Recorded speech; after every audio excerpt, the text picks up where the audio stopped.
Doctor Gloria പോളോയ്ക്കുണ്ടായ സ്വർഗ-നരക ദർശനങ്ങളുടെ 4-ാം ഭാഗമാണ് ഇപ്പോൾ വായിക്കുന്നത്.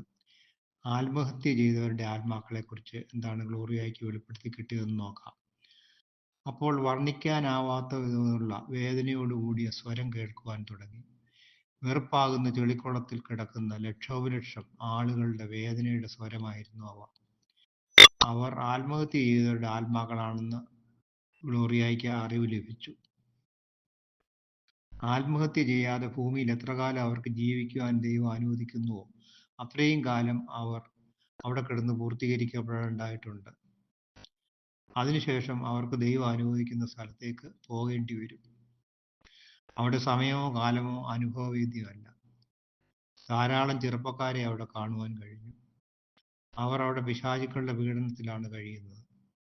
ശുദ്ധീകരണ സ്ഥലത്തു നിന്ന് കടന്നു പോകുവാൻ വിശുദ്ധ കുർബാനയുടെ സഹായം ഏറ്റവും ആവശ്യമാണ്. ഭൂമിയിലുള്ളവർ അവർക്ക് വേണ്ടി പ്രായശ്ചിത്ത പ്രവൃത്തികൾ, ദാനധർമ്മങ്ങൾ ഇവ ചെയ്യുന്നത് അവർക്ക് സഹായകമായി മാറും. അവിടെയുള്ള ആത്മാക്കൾ തീവ്രമായ മാനസിക വേദനയിലൂടെയാണ് കടന്നു പോകുന്നത്. ഇത് കണ്ടപ്പോൾ താൻ മോഷ്ടിച്ചിട്ടില്ല, ആരെയും കൊല ചെയ്തിട്ടില്ല, ആരെയും വേദനിപ്പിച്ചിട്ടില്ല, പാവപ്പെട്ടവരെ ഞാൻ സഹായിച്ചിട്ടുണ്ട് എന്നൊക്കെ പറഞ്ഞ് അവൾ അലറിക്കരയുവാൻ തുടങ്ങി. താനൊരു കത്തോലിക്ക സഭ വിശ്വാസിയാണെന്നും തന്നെ രക്ഷിക്കണമേ എന്നും പറഞ്ഞ് അവൾ മുറവിളിയിട്ടു. അപ്പോൾ പ്രകാശിക്കുന്ന 2 ഏണികൾ അവൾക്ക് ദൃശ്യമായി. അതിലൊന്ന് തൻ്റെ പിതാവായിരുന്നു. അതിനു ചുറ്റും കാര്യമായ പ്രകാശം കണ്ടില്ല. രണ്ടാമത്തേത് തൻ്റെ മാതാവായിരുന്നു. അവർക്ക് ചുറ്റും വളരെ മനോഹരവും ശോഭയേറിയതുമായ പ്രകാശമായിരുന്നു. അപ്പോൾ അവൾക്ക് സന്തോഷം അനുഭവപ്പെടുകയും തന്നെ അവർ അവിടെ നിന്ന് രക്ഷിക്കുമെന്ന് അവൾ ധരിച്ചു. ഈ സമയത്ത് അവളുടെ ശരീരം അബോധാവസ്ഥയിൽ ആശുപത്രിയിൽ കിടക്കുകയായിരുന്നു. ഒപ്പം തന്നെ ശ്വാസതടസ്സം അനുഭവപ്പെട്ടിരുന്നു. അപ്പോൾ ഡോക്ടറായിരുന്ന തൻ്റെ സഹോദരി അവളുടെ അടുത്ത് ഉണ്ടായിരുന്നു. അപ്പോഴെല്ലാം തൻ്റെ ശരീരത്തിൽ ജീവൻ നിലനിൽക്കുന്നുണ്ടായിരുന്നുവെങ്കിലും ആത്മാവ് ആ ദ്വാരത്തിൽ തന്നെയായിരുന്നു. അബോധാവസ്ഥയിലായിരുന്ന അവളുടെ കണ്ടനാളങ്ങളിലൂടെ ഒരു കുഴൽ കടത്തിയിരുന്നു. ഈ അവസ്ഥയിലായിരുന്നിട്ട് പോലും താൻ വ്യക്തമായി സംസാരിക്കുന്നത് തൻ്റെ സഹോദരി ശ്രവിക്കുവാനിടയായി. ഇത് വളരെ അത്ഭുതം തന്നെയാണല്ലോ. തൻ്റെ മാതാവും പിതാവും ഇവിടെ ഉണ്ടെന്നും തന്നെ കൂട്ടിക്കൊണ്ടുപോകാനായി അവർ എത്തിയിരിക്കുകയാണെന്നും ആണ് അവൾ അപ്പോൾ പറഞ്ഞത്. ഇത് വ്യക്തമായി കേട്ട തൻ്റെ സഹോദരി അവളുടെ മാതാപിതാക്കളോട് മടങ്ങിപ്പോകുവാനും അവളുടെ മക്കളെ ഓർത്തെങ്കിലും അവളെ കൂട്ടിക്കൊണ്ടുപോകുവാൻ ശ്രമിക്കരുതെന്നും അഭ്യർത്ഥിച്ചു. തൻ്റെ അനന്തരവൻ്റെ മരണം മൂലം ഉണ്ടായ ആഘാതത്തിൽ നിന്നുമാണ് തൻ്റെ സഹോദരി ഇപ്രകാരം പ്രതികരിക്കുന്നത് എന്ന് കരുതി അവളെ ഡോക്ടർമാർ മുറിയിൽ നിന്ന് പുറത്താക്കി. തൻ്റെ സഹോദരി 3 ദിവസത്തോളം ഉറക്കമില്ലാതെ ആശുപത്രിയിൽ കഴിച്ചുകൂട്ടി. അതേസമയം താനും, അതായത് കോമായിലായിരുന്നു, ആശുപത്രിയിൽ കഴിയുകയായിരുന്നു. തന്നെ ഈ സ്ഥലത്തു നിന്ന് രക്ഷപ്പെടുത്തുമോ എന്ന് പറഞ്ഞ് അവൾ കരയുവാൻ തുടങ്ങി. ഇത് കേട്ട് മരണമടഞ്ഞ തൻ്റെ പിതാവ് വളരെ ദുഃഖിതനായി കാണപ്പെടുകയും കരയുവാൻ തുടങ്ങുകയും ചെയ്തു. എന്നാൽ കരയാതിരുന്ന തൻ്റെ മാതാവിൻ്റെ മുഖത്ത് ഒരു ശാന്തത നിഴലിച്ചിരിക്കുന്നതായി കാണുവാൻ കഴിഞ്ഞു. അവിടെ നിന്ന് തന്നെ രക്ഷപ്പെടുത്തുവാൻ അവർക്ക് കഴിയുകയില്ലെന്ന് ഗ്ലോറിയയ്ക്ക് അറിവ് ലഭിച്ചു. അവരെ അവിടെ കണ്ടതിന് കാരണം താനുമായി ബന്ധപ്പെട്ട ചില ചോദ്യങ്ങൾക്ക് ഉത്തരം നൽകാൻ അവൾക്ക് ഒരുക്കുന്നതിന് വേണ്ടിയായിരുന്നു. തനിക്ക് ദൈവം നൽകിയിരുന്ന താലന്തുകളെ പരിരക്ഷിക്കുവാൻ അവർ എത്രമാത്രം ശ്രദ്ധിച്ചിരുന്നു. അവരുടെ ജീവിത സാക്ഷ്യം തിന്മയുടെ ശക്തികളിൽ നിന്നും തന്നെ സംരക്ഷിക്കുവാൻ ഉപകാരപ്രദമായി തീർന്നുവോ? ദൈവത്തെ സ്നേഹിക്കുവാൻ അവർ തന്നെ പഠിപ്പിച്ചിരുന്നോ? മാമോദിസായിലൂടെ തനിക്ക് നൽകപ്പെട്ടിരുന്ന ദൈവകൃപകളെ പറ്റി തന്നെ പഠിപ്പിച്ചിരുന്നോ? മുതലായ ചോദ്യങ്ങൾക്ക് അവർ ദൈവമുമ്പാകെ അപ്പോൾ മറുപടി നൽകുകയായിരുന്നു. അവയിലൊന്നും വേണ്ടവിധം ശ്രദ്ധിച്ചിരുന്നില്ല എന്ന് തൻ്റെ പിതാവിൻ്റെ കണ്ണുകളിൽ നിന്നും വ്യക്തമായിരുന്നു. താൻ ഒരു കത്തോലിക്ക വിശ്വാസത്തിൽപ്പെട്ട വ്യക്തിയാണെന്നും തന്നെ ഇവിടെ നിന്ന് രക്ഷിക്കണമെന്നും പറഞ്ഞ് അവൾ നിലവിളിക്കുവാൻ തുടങ്ങി. അപ്പോൾ വർണ്ണിക്കാൻ അസാധ്യമായ മാധുര്യമുള്ള ഒരു സ്വരം അവിടെ കേൾക്കുവാൻ തുടങ്ങി. അതുമൂലം അവിടെ മുഴുവൻ സ്നേഹവും സമാധാനവും കൊണ്ട് നിറഞ്ഞു. ഭീകരരൂപികളായ അവിടെ ഉണ്ടായിരുന്ന ജീവികൾ ഈ സ്വരം കേട്ട് ആരാധനാഭാവത്തിൽ കമിഴ്ന്നു വീഴുവാൻ തുടങ്ങി. അവിടെ നിന്നും കടന്നു പോകുവാൻ അവർ അനുവാദം യാചിക്കുകയും ചെയ്തു. കാരണം അവർക്ക് അത്യധികം മാധുര്യമുള്ള സ്വരത്തിന്റെ മുമ്പിൽ നിൽക്കുവാൻ ബുദ്ധിമുട്ട് അനുഭവപ്പെടുന്നത് മൂലമായിരുന്നു. പെട്ടെന്ന് അവിടെ ഒരു ദ്വാരം പ്രത്യക്ഷപ്പെടുകയും അവർ എല്ലാം അതിന്റെ ഉള്ളിൽ കടക്കുകയും ചെയ്തു. അപ്പോൾ തനിക്കും അവിടെയുള്ള മറ്റാത്മാക്കൾക്കും വളരെ സമാധാനം അനുഭവപ്പെട്ടു. താൻ ദർശിച്ച ജീവികൾ ആ മധുരസ്വരത്തിന്റെ മുമ്പിൽ സാഷ്ടാംഗം വീണത് കണ്ടപ്പോൾ അഹങ്കാരിയായ സാത്താൻ പ്രഭുക്കന്മാരുടെ പ്രഭുവും രാജാക്കന്മാരുടെ രാജാവുമായ ദൈവത്തിന്റെ മുമ്പാകെ മുട്ടിമടക്കുന്നതായി തനിക്ക് ബോധ്യം ലഭിച്ചു. അപ്പോൾ തന്റെ അനന്തരവന്റെ ശവസംസ്കാരത്തോടനുബന്ധിച്ചുള്ള വിശുദ്ധ കുർബാന നടക്കുകയായിരുന്നു.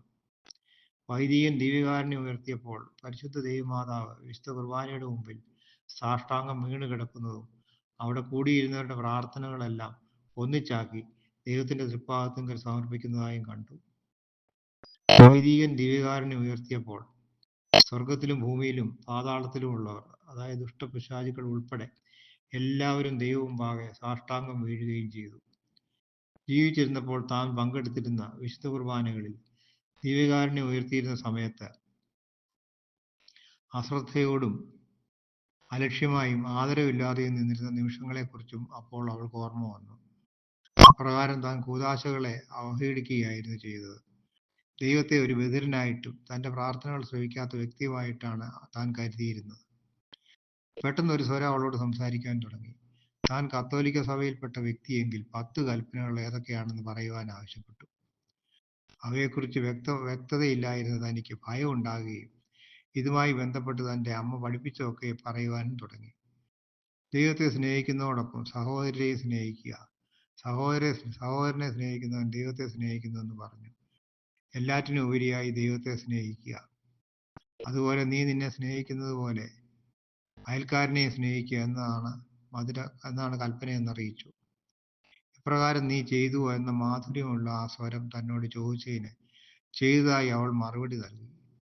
അപ്പോൾ നീ അതൊന്നും ചെയ്തിട്ടില്ല എന്ന മറുപടി ദൈവം നൽകിയപ്പോൾ താൻ ധരിച്ചിരുന്ന വിശുദ്ധിയുടെ മൂടുപഴം അഴിഞ്ഞു വീഴുകയും ദൈവമുമ്പാകെ താൻ നഗ്നനായി നിൽക്കുന്നതായും അനുഭവപ്പെട്ടു. ദൈവത്തെയോ സഹോദരരെയോ താൻ സ്നേഹിച്ചിട്ടില്ലെന്നും ദൈവത്തിന്റെ ഇഷ്ടം തേടാതെ തന്റെ സ്വന്തം ഇഷ്ടങ്ങൾ ദൈവത്തെ അടിച്ചേൽപ്പിക്കുകയായിരുന്നു ചെയ്തതെന്നും ദൈവം വെളിപ്പെടുത്തി. കഷ്ടപ്പാടിന്റെയും അതുപോലെ തന്നെ വളരെ അത്യാവശ്യമുള്ള സന്ദർഭങ്ങളിൽ മാത്രമേ താൻ ദൈവത്തെ അന്വേഷിച്ചിരുന്നുള്ളൂവെന്നും ദൈവത്തിനുമുമ്പിൽ മുട്ടുമടക്കിയിട്ടുള്ളൂവെന്നും ഓർമ്മിപ്പിച്ചു. വിശുദ്ധ കുർബാനയും വചനവായനയും നൊവേനയും പ്രാർത്ഥന കൂട്ടായ്മകളിലും ഒക്കെ താൻ പങ്കെടുത്തപ്പോൾ പല അനുഗ്രഹങ്ങളും നൽകപ്പെട്ടത് ദാനമായിട്ടായിരുന്നുവെന്ന് ദൈവം വെളിപ്പെടുത്തി. താൻ വിശുദ്ധ കുർബാനകൾ ചൊല്ലിക്കാമെന്ന് ഏറ്റിട്ട് ചൊല്ലിക്കാതിരുന്നതും അതുപോലെ ദൈവത്തിന് നൽകിയ പല വാഗ്ദാനങ്ങൾ പാലിക്കാതിരുന്നതിനെക്കുറിച്ചും തന്നെ ഓർമ്മിപ്പിച്ചു.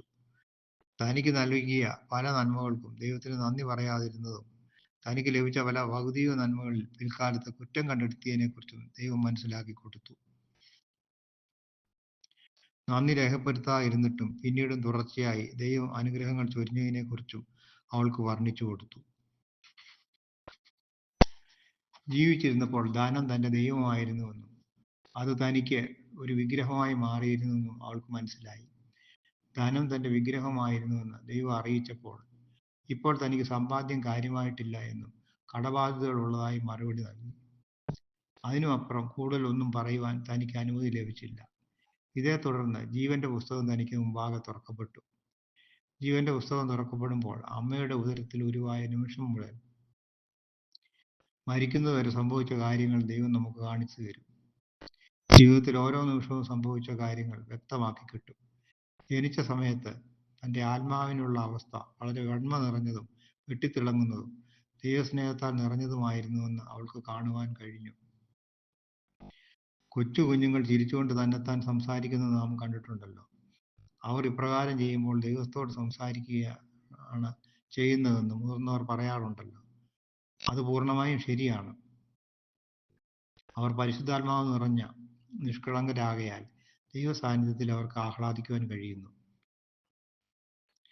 തന്റെ അമ്മയുടെ ഉദരത്തിലായിരുന്നപ്പോഴുള്ള മനോഹരമായ അവസ്ഥ തനിക്ക് കാണിച്ചു തന്നു. ഏകദേശം 7 വർഷത്തോളം തന്റെ അമ്മയ്ക്ക് ഗർഭവതിയാകുവാൻ കഴിഞ്ഞിരുന്നില്ല. പിതാവിന്റെ ജീവിതശൈലികൾ അമ്മയ്ക്ക് ധാരാളം ബുദ്ധിമുട്ടുകൾ ഉണ്ടാക്കിയിരുന്നു. പിന്നീട് തന്നെ ഗർഭം ധരിച്ചുവെന്ന് മനസ്സിലാക്കിയ സമയത്ത് ഇത് താൻ ആഗ്രഹിക്കുന്നില്ല എന്ന് തന്റെ അമ്മ ഹൃദയത്തിൽ പറയുവാൻ തുടങ്ങി. ഇതോർത്ത് അവർ വളരെയധികം ദുഃഖിച്ചു. ഇത് തൻ്റെ കുഞ്ഞു മനസ്സിൽ ഉത്കണ്ഠകൾ നിറയുവാൻ കാരണമായി. വളർന്നപ്പോൾ അമ്മ തന്നെ സ്നേഹിക്കുന്നില്ല എന്ന ചിന്ത അവളിൽ വളർന്നുകൊണ്ടിരുന്നു. അതുമൂലം അമ്മയോടൊരു വിരക്തിയും അവൾക്ക് അനുഭവപ്പെട്ടു. അമ്മ ദൈവിക ചിന്തകളാൽ നിറഞ്ഞവളായിരുന്നെങ്കിലും തന്നോട് സ്നേഹവും കരുണയും കാണിച്ചിരുന്നുവെങ്കിലും തനിക്ക് അമ്മയെ സ്നേഹിക്കുവാൻ കഴിഞ്ഞിരുന്നില്ല എന്ന് ഗ്ലോറിയ പറയുന്നു. മാമോദിസ എന്ന കൂദാശയെപ്പറ്റി ലഭിച്ച വെളിപ്പെടുത്തലുകൾ. തുടർന്ന് ജീവന്റെ പുസ്തകത്തിൽ തന്റെ മാമോദിസ നടന്നപ്പോഴുണ്ടായ സംഭവങ്ങൾ വിശദീകരിച്ച് കാണിച്ചു കൊടുത്തു. അപ്പോൾ സ്വർഗത്തിൽ ഒരു വലിയ വിരുന്ന് നടന്നു. കുഞ്ഞായിരുന്ന തന്റെ മേൽ ഒരു അടയാളം നൽകപ്പെട്ടു. ദൈവസന്നിധിയിൽ നിൽക്കുമ്പോൾ നമ്മുടെ മേലുള്ള ഈ അടയാളം ദർശിക്കുവാൻ നമുക്ക് കഴിയുമെന്ന് അവൾ പറയുന്നു. അതൊരു അഗ്നിയാണ്. നമ്മൾ യേശുവിന്റെ സ്വന്തമാണെന്ന് സൂചിപ്പിക്കുന്നതാണ് ഈ അഗ്നി. വളർന്നു തുടങ്ങിയപ്പോൾ തന്റെ പിതാവിന്റെ ജീവിതശൈലി മൂലം തന്നിൽ പാപം നിറയുവാൻ തുടങ്ങിയ കാര്യങ്ങൾ ജീവന്റെ പുസ്തകത്തിൽ നിന്നും മനസ്സിലാക്കുവാൻ കഴിഞ്ഞു. നുണ പറയുന്നതും ലഹരി പിടിച്ച അവസ്ഥകൾ തന്നിൽ ഉളവായതും അതുമൂലം തന്നിൽ തിന്മകൾ വളർന്നതും തന്റെ സ്വഭാവത്തിൽ വന്ന മാറ്റങ്ങളുമെല്ലാം വ്യക്തമായി ദൈവം കാണിച്ചു തന്നു. തന്നിൽ ദൈവം നിക്ഷേപിച്ചിരുന്ന മനോഹരമായ താലന്തുകൾ കാണുവാൻ കഴിയുകയും ദൈവമുമ്പാകെ തനിക്കുള്ള വിലയെക്കുറിച്ചും ബോധ്യമായി. ദൈവം നമ്മെ ഓരോരുത്തരെയും എത്രയധികം സ്നേഹിക്കുന്നുവെന്നും മാനിക്കുന്നുവെന്നും വ്യക്തമാക്കി തന്നു. നമുക്ക് ലഭിച്ചിരിക്കുന്ന താലന്തുകളെ നന്മയ്ക്കായും ദൈവ ശുശ്രൂഷയ്ക്കായും ഉപയോഗിക്കുന്നത് കാണുമ്പോൾ സാത്താനിൽ വളരെയധികം അസ്വസ്ഥതയും നിരാശയും ഉളവാകുന്നു. ഇവയൊക്കെ വേണ്ടവിധം നന്മയ്ക്കായി നാം ഉപയോഗിച്ചിരുന്നുവെങ്കിൽ ലോകത്തെ എത്രയധികം മനോഹരമാക്കുവാൻ നമുക്ക് കഴിയുമായിരുന്നു. ഈ തരുണത്തിൽ ദൈവം തന്നോടായി എന്തൊക്കെയോ ആത്മീയ നിധികൾ കൊണ്ടുവന്നിട്ടുണ്ടെന്ന് ചോദിച്ചു. എന്നാൽ തൻ്റെ കരങ്ങൾ ശൂന്യമായിരുന്നു.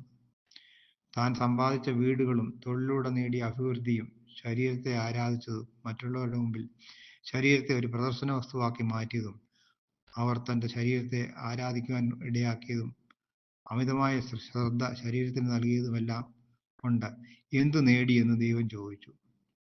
താൻ മറ്റുള്ളവരുടെ മുമ്പിൽ വലിയ ദാനശീലയും ഉദാരമതിയുമാണെന്ന് സ്ഥാപിക്കുവാൻ നടത്തിയ ശ്രമങ്ങളും താൻ നല്ല ജീവിതം നയിക്കുന്ന വ്യക്തിയാണെന്ന് മറ്റുള്ളവരെ ധരിപ്പിച്ചത് മൂലം എന്തു നേട്ടമാണ് ലഭിച്ചതെന്നും ദൈവം ആരാഞ്ഞു. തൻ്റെ സമ്പത്ത് മറ്റുള്ളവർക്ക് നൽകിയതിൻ്റെ ലക്ഷ്യം അവരിൽ നിന്നും തനിക്ക് ധാരാളമായി മടക്കി കിട്ടണമെന്ന സ്വാർത്ഥ ലക്ഷ്യം മൂലമായിരുന്നു. ഇത് കാരണം ദൈവസന്നിധിയിൽ പ്രത്യാശയോടുകൂടി നിൽക്കുവാൻ താൻ ഒന്നും നേടിയിട്ടില്ല എന്ന് അവൾക്ക് മനസ്സിലായി. കടബാധ്യതയിലൂടെ ദൈവം തന്നെ അനുഗ്രഹിക്കുകയായിരുന്നുവെന്നും ധനത്തെ ദൈവികമായി കരുതിയിരുന്ന തന്നെ അതിൽ നിന്ന് പിന്മാറ്റുവാൻ വേണ്ടിയാണ് ഇപ്രകാരം അനുഭവിച്ചതെന്നും ദൈവം വെളിപ്പെടുത്തി.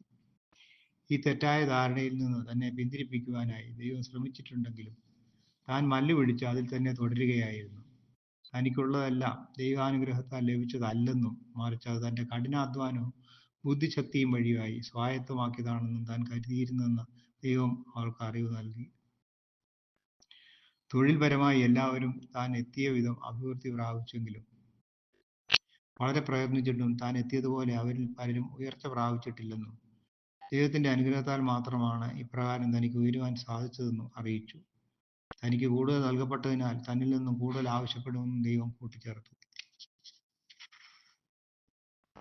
താൻ പുറത്തേക്ക് എറിഞ്ഞു കളഞ്ഞിട്ടുള്ള ഒരു മണി അരിക്ക് പോലും ഉത്തരം നൽകേണ്ടി വരുമെന്നും ഇപ്രകാരം തന്റെ ജീവിതത്തിൽ അനേകം തവണകൾ ചെയ്തിട്ടുണ്ടെന്നും അറിയിച്ചു.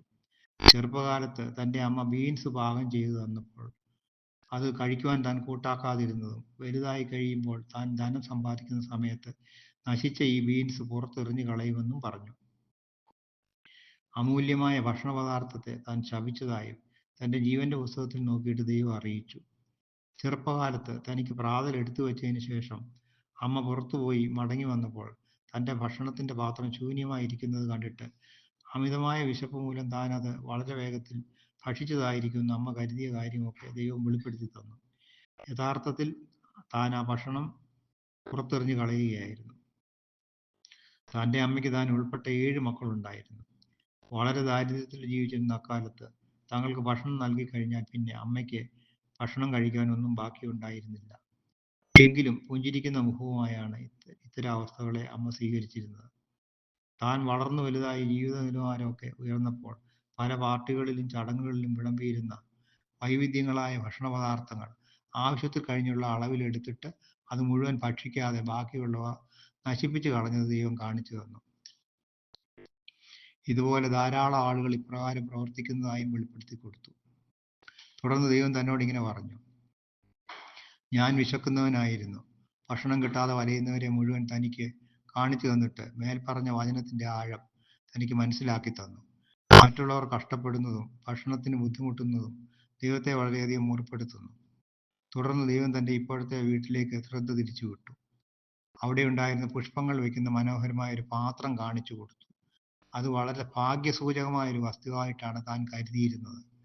ജോലിക്കാർ അബദ്ധവശാൽ അത് തട്ടി താഴെയിട്ടപ്പോൾ അത് ഉടഞ്ഞു പോവുകയും അതുമൂലമുള്ള വിഷമത്താൽ താൻ മരണതുല്യമായ അവസ്ഥയിലായി പോയതും ദൈവം ഓർമ്മിപ്പിച്ചു. തന്റെ അലമാരിയിൽ സൂക്ഷിച്ചിരുന്ന വിലപിടിപ്പുള്ളതും മോടിയുള്ളതുമായ വസ്ത്രങ്ങളെക്കുറിച്ചും വീട്ടിലുള്ള വിലപിടിപ്പുള്ള വസ്തുവകളെക്കുറിച്ചും ഓർമ്മിപ്പിച്ചു. ഈ വസ്ത്രങ്ങളെല്ലാം ധരിക്കുവാൻ വേണ്ടിയല്ലേ താൻ വാങ്ങിക്കൂട്ടിയതെന്നും മറിച്ച് പൊങ്ങച്ചം കാണിക്കുവാനായിരുന്നുവെന്നും ദൈവം മനസ്സിലാക്കി കൊടുത്തു. തുടർന്ന് ഞാൻ നഗ്നനായിരുന്നു എന്ന വചനം ദൈവം ഓർമ്മിപ്പിച്ചു. വസ്ത്രം വാങ്ങാൻ പണമില്ലാത്തവരെ കുറിച്ച് താൻ മറന്നുപോയ കാര്യമാണ് ഇതിലൂടെ ദൈവം സൂചിപ്പിച്ചത്. ധാരാളം പണമുണ്ടായിരുന്ന സമയത്ത് ഉയർന്ന സമൂഹത്തിൽപ്പെട്ട കൂട്ടുകാരെ സമ്പാദിക്കുവാൻ താൻ കാട്ടിയ വ്യഗ്രതയും ഓർമ്മിപ്പിച്ചു തന്നു. മറ്റുള്ളവരോടുള്ള അസൂയ മൂലം അവർ ധരിച്ചിരുന്ന വസ്ത്രങ്ങളെക്കാളും വിലപിടിപ്പുള്ള വസ്ത്രങ്ങൾ വാങ്ങുവാൻ താൻ ശ്രദ്ധിച്ചിരുന്നു. ഇതുപോലെ വാഹനങ്ങളും മറ്റു ഉപഭോഗ വസ്തുക്കളും എല്ലാം വാങ്ങിയപ്പോൾ മനസ്സിൽ സൂക്ഷിച്ചിരുന്ന ചിന്താഗതികളെല്ലാം വെളിപ്പെട്ട് കിട്ടി. സാമ്പത്തികമായി മുൻപന്തിയിലുള്ള മറ്റുള്ളവരുമായി എല്ലാ കാര്യങ്ങളും താരതമ്യപ്പെടുത്തി നോക്കുന്ന സ്വഭാവം തനിക്കുണ്ടായിരുന്നു. എന്നാൽ താഴേക്കിടയിലുള്ളവരിലേക്ക് ശ്രദ്ധ തിരിച്ചിരുന്നില്ല. തന്റെ ചെറുപ്പകാലത്ത് താൻ കടന്നുപോയ കഷ്ടപ്പാടിന്റെ കാലങ്ങളിൽ മാതാപിതാക്കൾ ബുദ്ധിമുട്ടി ഒരു ജോഡി ഷൂസ് വാങ്ങി തന്ന സംഭവം ഈശോ ഓർമ്മയിലേക്ക് കൊണ്ടുവന്നു. തനിക്ക് പരിചയമുള്ള ഒരു കുട്ടി ഷൂസ് ധരിക്കാതെ നിൽക്കുന്ന കണ്ടപ്പോൾ തന്റെ ഷൂസ് ആരോടും പറയാതെ ആ കുട്ടിക്ക് സമ്മാനിച്ചതും അതുമൂലം പിതാവിൽ നിന്ന് കിട്ടിയ ശകാരങ്ങളും മനസ്സിലൂടെ കടന്നുപോയി. പക്ഷെ തന്റെ പ്രവൃത്തിയിൽ ദൈവം അത്യധികം സന്തോഷിച്ചിരുന്നു. അക്കാലങ്ങളിൽ നേർവഴിയിലൂടെ സഞ്ചരിച്ചിരുന്നതിനാൽ തന്റെ കുടുംബത്തിലേക്ക് ധാരാളം അനുഗ്രഹങ്ങൾ ചൊരിയപ്പെട്ടിരുന്നു. ഇതൊക്കെ ലഭിച്ചത് തന്റെ അമ്മയുടെ പ്രാർത്ഥനകൾ മൂലം ആയിരുന്നു. തുടർന്നുള്ള ഭാഗങ്ങൾ അടുത്ത എപ്പിസോഡിൽ വായിക്കുന്നതായിരിക്കും. യേശുവെ നന്ദി, യേശുവെ സ്തുതി.